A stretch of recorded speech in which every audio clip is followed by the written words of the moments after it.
ભાવનગર મહાલક્ષ્મી મિલની ચાલીમાં ખાનદાની સોસાયટીમાં રહેતા મંજુલાબેન ફિનાઇલ પીય જતા સરટી હોસ્પિટલમાં ખસેડવામાં આવ્યા હતા। મંજુલાબેનના પરિવારે નગરસેવિકા સેજલબેન સામે ખોટા પોલીસ સ્ટેશનમાં ફરિયાદો અને અરજીઓ કરવામાં આવતી હોવા સહિતના ગંભીર આક્ષેપ કર્યા છે।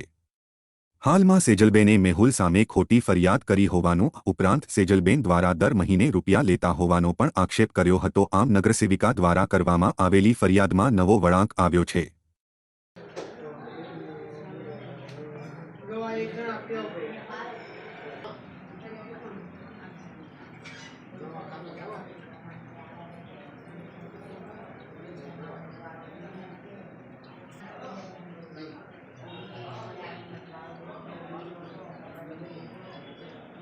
નામ આશાબેન જીતેન્દ્રભાઈ પરમાર મહાલક્ષ્મી મિલની ચાલીમાં રહું છું। ખાનદાન સોસાયટીમાં આપણે સેજલબેન જે કોઓપરેટર રહ્યા એનો અવારનવાર સાહેબ અમારા ઘર માથે, અમારા ઘરવાળા માથે, અમારા દેર માથે અવારનવાર આવો ત્રાસ ગુજારી રહી છે અને અવારનવાર બધા પોલીસ સ્ટેશને અલગ અલગ જગ્યાએ બધા નિવેદન આપે છે, ખોટી અરજીઓ આપે છે, આવા ધંધા કરે। આમ મેહુલ છે એ મારો ભાણેજ છે, એ અત્યારે કોલેજ કરી રહ્યો તો એના નામે ખોટા દે છે અને કુટલખાણું હલવે એવું બધું બોલી રહી છે। એમાં નણંદને લાગી આવતા અને કે તારા ભાઈને હું છે ને છૂટવા નહીં દઉં। સાહેબ 2 વાર મારા દેરને લોકઅપ કરાવ્યા અને છૂટવા નહીં દઉં ને તું પોતે કુતલખાનું હલવે છો એવી રીતે ધમકી આપી।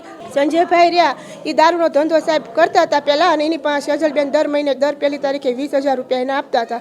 આ વખતે સંજયભાઈ પાસે 20,000 રૂપિયા ન થયા એટલે હવે એને ખોટી ફરિયાદ કરી અને ખોટા મારા દેરના ને એવા એની માથે આવા ષડયંત્ર રચાયા। મેહુલ છનાભાઈ રાઠોડ છે। હું હાલ સહજાનંદમાં MSc-ITનો અભ્યાસ કરું છું।